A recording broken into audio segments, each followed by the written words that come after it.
Tucked behind 735 18th Avenue South lies the Ham and Eggs studio. It may not look like much, but behind these doors lies a hidden Minnesota gem. His name is John Kurkowski. For almost 30 years, John has marched to the beat of a different drum.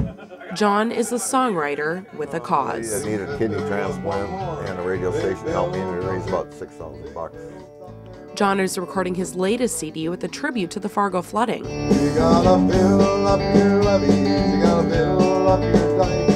The mighty red is gonna crush the night. Fill the bags and John's good heart speaks through his lyrics, but so does his sense of humor.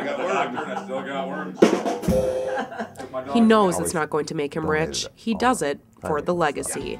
I want to leave something behind. Good Samaritan or not, Listen every day. John jokes he's not immune to the recession. I'm not even having to see these shrink wrap.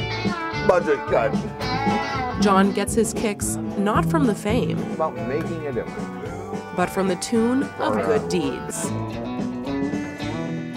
Alex Quinn, UTVS News.